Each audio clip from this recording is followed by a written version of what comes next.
ಕೇವಲ ಬೆಂಗಳೂರಲ್ಲಷ್ಟೇ ಅಲ್ಲ, ರಾಜ್ಯದ ಹಲವು ಜಿಲ್ಲೆಗಳಲ್ಲೂ ಸಹ ಮಳೆರಾಯ ಅಬ್ಬರಿಸಿದ್ದಾನೆ. ರಾಜ್ಯದ ಹಲವು ಜಿಲ್ಲೆಗಳಲ್ಲಿ ಅಬ್ಬರಿಸಿದ ಮಳೆ, ಗುಡುಗು ಸಿಡಿಲು ಸಹಿತ ಮಳೆಗೆ ಭಾರೀ ಅವಾಂತರವೇ ಸೃಷ್ಟಿಯಾಗಿದೆ.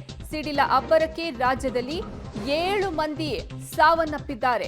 ಚಿಕ್ಕಮಗಳೂರಿನ ಕಡೂರಲ್ಲಿ ಓರ್ವ ಕುರಿಗಾಹಿ ಸಾವಿಗೆ ಈಡಾಗಿದ್ದಾರೆ. ರಾಯಚೂರಿನ ಮಸ್ಕಿಯಲ್ಲಿ ರೈತ ಹಾಗೂ 4 ಎತ್ತುಗಳು ಬಲಿಯಾಗಿವೆ. ಕೊಪ್ಪಳದಲ್ಲಿ ರೈತ ಯಂಕಪ್ಪ ಹಾಗೂ ಎತ್ತು ಸಹ ಬಲಿಯಾಗಿದೆ ಅನ್ನುವಂತಹ ಮಾಹಿತಿ ಸಿಗ್ತಾ ಇದೆ. ಗದಗ, ಹುಬ್ಬಳ್ಳಿಯಲ್ಲೂ ಭಾರೀ ಮಳೆಗೆ ಅವಾಂತರವೇ ಅಲ್ಲಿ ಸೃಷ್ಟಿ ಆಗಿರುವುದು. ರಾಜ್ಯದ ಹಲವು ಜಿಲ್ಲೆಗಳಲ್ಲೂ ಸಹ ವರುಣಾರ್ಭಟ ಮುಂದುವರೆದಿದೆ. ಗುಡುಗು ಸಿಡಿಲು ಸಹಿತ ಮಳೆಗೆ ಭಾರೀ ಅವಾಂತರವೇ ಅಲ್ಲಿ ಸೃಷ್ಟಿಯಾಗಿದೆ. ಸಿಡಿಲ ಅಬ್ಬರಕ್ಕೆ ರಾಜ್ಯದಲ್ಲಿ 7 ಮಂದಿ ಸಾವನ್ನಪ್ಪಿದ್ದಾರೆ, 7 ಬಲಿಯಾಗಿದೆ. ಚಿಕ್ಕಮಗಳೂರಿನ ಕಡೂರಲ್ಲಿ ಓರ್ವ ಕುರಿಗಾಹಿ ಸಾವನ್ನಪ್ಪಿದ್ರೆ, ರಾಯಚೂರಿನ ಮಸ್ಕಿಯಲ್ಲಿ ರೈತ ಹಾಗೂ 4 ಎತ್ತುಗಳು ಬಲಿಯಾಗಿವೆ.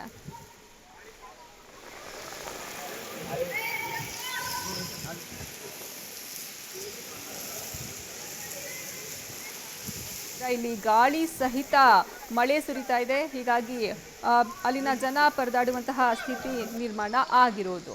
ಮತ್ತೊಂದು ಕಡೆ ಬೀದರ್ನ ದೃಶ್ಯಾವಳಿಗಳೇ ಇದು ಸಹ ಮಳೆ ಜೋರಾಗಿ ಬಂದಂತಹ ಮಳೆಯಿಂದ ಅಲ್ಲಿನ ಜನರು ಪರದಾಡುವಂತಹ ಸ್ಥಿತಿ ಅಲ್ಲಿ ನಿರ್ಮಾಣ ಆಗಿರೋದು. ಕಂಟಿನ್ಯೂಸ್ ಆಗಿ ಸತತವಾಗಿ ಸುರಿದಂತಹ ಮಳೆಗೆ ಜನ ತತ್ತರಿಸಿ ಹೋಗಿದ್ದಾರೆ. ಇನ್ನು ಗದಗ್ನ ದೃಶ್ಯಾವಳಿಗಳನ್ನು ನೀವು ಗಮನಿಸ್ತಾ ಇದ್ದೀರಾ. ಅಲ್ಲಿನ ಜನ ಇಲ್ಲಿ ಮಳೆಯನ್ನ ಯಾವ ರೀತಿ ಅಲ್ಲಿ ಹೆಚ್ಚು ಮಳೆ ಸುರಿದು ಅಲ್ಲಿನ ಜನ ಪರದಾಡುವಂತಹ ಸ್ಥಿತಿ ನಿರ್ಮಾಣ ಆಗಿರೋದು. ಅಂದರೆ ಅಲ್ಲಿ ಓಡಾಡೋದಕ್ಕೂ ಆಗದಂತಹ ಪರಿಸ್ಥಿತಿ ನಿರ್ಮಾಣ ಆಗಿದೆ ಗದಗ ಜಿಲ್ಲೆಯಲ್ಲಿ. ಇದು ಮಳೆಯಿಂದ ಆಗಿರುವಂತಹ ಅವಾಂತರ. ಗದಗ ಜಿಲ್ಲೆಯಲ್ಲಿ ಸುರಿದಂತಹ ಭಾರೀ ಮಳೆಗೆ ಇನ್ನು ಜನ ಸಹ ಈ ಮಳೆಯನ್ನು ನೋಡೋದಕ್ಕೆ ಅಲ್ಲಿ ರಾಜಕಾಲುವೆ ಅಂದರೆ ಅಲ್ಲಿನ ನೀರು ಹರಿತಾ ಇರೋದನ್ನ ನೋಡೋದಕ್ಕೆ ಜನ ಸಹ ಅಲ್ಲಿ ಬಂದು ನಿಂತಿದ್ದಾರೆ. ಮತ್ತೊಂದು ಕಡೆ ಮನೆ ಒಳಗೆ ಮಳೆಯ ನೀರು ನುಗ್ಗಿರೋದನ್ನ ಸಹ ನೀವು ಗಮನಿಸ್ತಾ ಇದ್ದೀರಾ.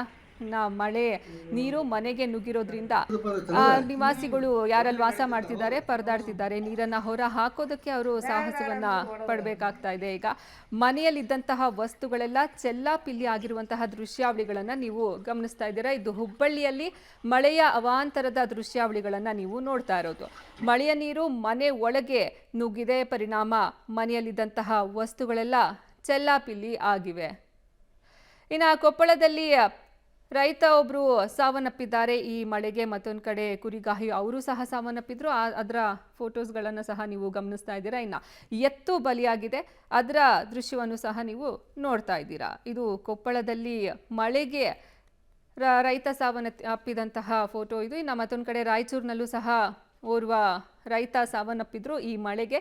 ಮತ್ತೊಂದು ಕಡೆ ಅಲ್ಲೂ ಸಹ ಪ್ರಾಣಿಗಳು ಸಹ ಬಲಿಯಾಗಿವೆ ಮಳೆಗೆ. ಇನ್ನು ರಸ್ತೆಯಲ್ಲೂ ಸಹ ನೀರು ರಸ್ತೆ ಮೇಲೆಲ್ಲ ತುಂಬಿ ರಸ್ತೆ ಸಂಪೂರ್ಣವಾಗಿ ಜಲಾವೃತ ಆಗಿರುವಂತಹ ದೃಶ್ಯಾವಳಿಗಳನ್ನು ನೀವು ನೋಡ್ತಿದ್ದೀರಾ. ಇನ್ನು ಇದು ಹುಬ್ಬಳ್ಳಿಯ ದೃಶ್ಯಾವಳಿ.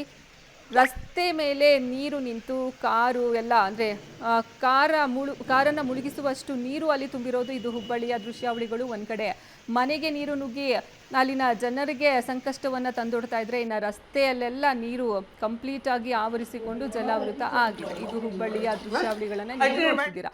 ಒಟ್ಟಾರೆಯಾಗಿ ಇದು ಮಳೆಯ ಅವಾಂತರ, ಮಳೆರಾಯ ಅಬ್ಬರಿಸಿ ಬೊಬ್ಬಿರಿದಿದ್ದಾನೆ. ಹೀಗಾಗಿ ಅಲ್ಲಿನ ಜನ ಸಂಕಷ್ಟ ಪಡುವಂತಹ ಸ್ಥಿತಿ ನಿರ್ಮಾಣ ಆಗಿದೆ. ಪೂರ ನೀರಾಗ